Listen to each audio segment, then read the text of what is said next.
के जो माशी हालात हैं और सियासी हालात हैं वो इंतहाई ख़तरनाक सूरत हाल इख्तियार कर चुके हैं। जो वोट ऑफ नो कॉन्फिडेंस का असूली फ़ैसला PDM ने किया है मुकम्मल इत्तफाक और यकसुई है। पाकिस्तान के 22 करोड़ आवाम की ख्वाहिशात को मद्देनज़र रखते हुए इस हुकूमत बदतरीन हुकूमत से छुटकारा हासिल करने के लिए मुलाकातें, सियासी राब्ते और जोड़ तोड़ तेज। BNP के सरबराह अख्तर महंगल की अपोजिशन लीडर शहबाज शरीफ की रिहाइशगाह पर मुलाकात। शहबाज शरीफ ने कहा तहरीक अदम एतमाद का उसूली फैसला कर लिया, 22 करोड़ आवाम ने भी ग्रीन सिग्नल दे दिया। अख्तर महंगल बोले किसी हद तक हमारा काम मुकम्मल हो चुका, जल्द अमली जामा पहनाया जाएगा। अवाम ने हुकूमत को 5 साल का मैंडेट दिया, पार्लिमानी रिवायात को पामाल नहीं होने देंगे, इलेक्शन मुकर्ररा वक्त पर ही अच्छे लगते हैं। चौधरी परवेज इलाही की सादिक संजुरानी से मुलाकात में गुफ्तगू।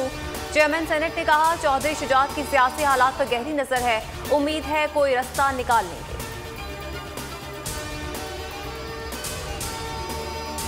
ऑपोजिशन के साथ MNAs हमारे साथ हैं। परवेज खटक का दावा, वक्त आने पर ऑपोजिशन को कैसे तोड़ूंगा सब देख लेंगे। वजीर दिफा ने सियासी हमले का इंदिया दे दिया। असद उमर ने कहा तहरीक अदम एतमाद को इमरान खान ने संजीदा नहीं लिया, ये कभी विफाक कभी पंजाब में तहरीक लाने की बात करते हैं, पहले खुद तो फैसला कर लें। बिलावल भुट्टो कहते हैं वज़ीर आज़म फौरी इस्तीफा दें तो एहतजाज और अदम एतमाद की जरूरत नहीं पड़ेगी। एस्टैब्लिशमेंट गैर जानिबदार रही तो इमरान खान एतमाद नहीं जीत सकेगा। हम साफ और शफाफ इलेक्शन चाहते हैं। कल मज़ार-ए-कायद से लॉन्ग मार्च का आगाज होगा, ये तारीख का सबसे बड़ा लॉन्ग मार्च होगा।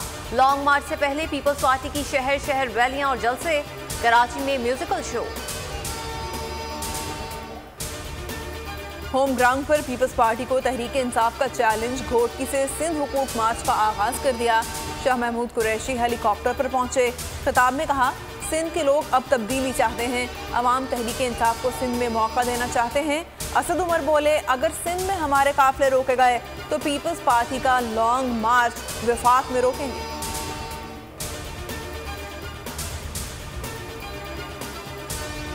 यूक्रेन में महसूर 2000 पाकिस्तानियों की वापसी के लिए फ्लाइट ऑपरेशन तैयार। PIA की 2 परवाजें कल रवाना होंगी।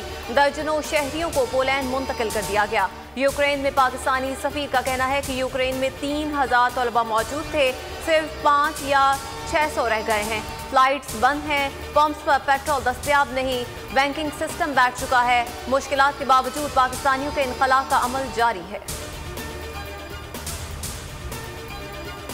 यूक्रेन के दारुल हुकूमत कैफ में घुमसान की लड़ाई, शहर धमाकों और गोलियों की आवाज़ से गूंज रहा है। यूक्रेनी फौज का अब तक 3500 रूसी फौजी हलाक करने का दावा। जांबाजों का हौसला बढ़ाने के लिए यूक्रेन के सदर व्लादिमीर ज़ेलेंस्की सड़कों पर निकल आए।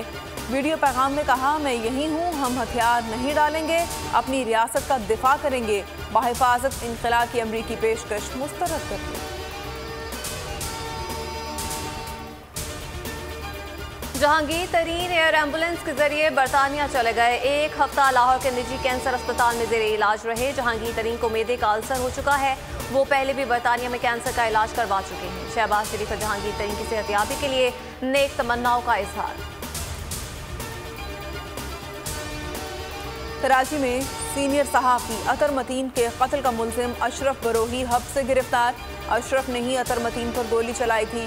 कातिल को कानून के मुताबिक सजा दिलाई जाएगी। वज़ीर इत्तलात सिंध सईद गनी का ट्वीट, कहा केस में पुलिस की काविशें लायक तहसीन हैं। PSL 7 का फातेह कौन होगा? कल लाहौर कज़ाफी स्टेडियम में जोड़ पड़ेगा। दिफाई चैंपियन मुल्तान सुल्तान्स और लाहौर कलंदर्स की टीमें आमने सामने होंगी।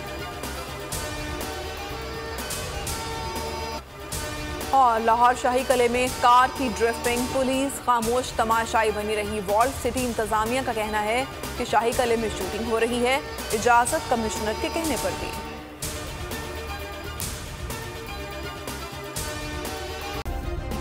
सब्सक्राइब करें और बेल दबाएं ताकि कोई खबर रह न जाए।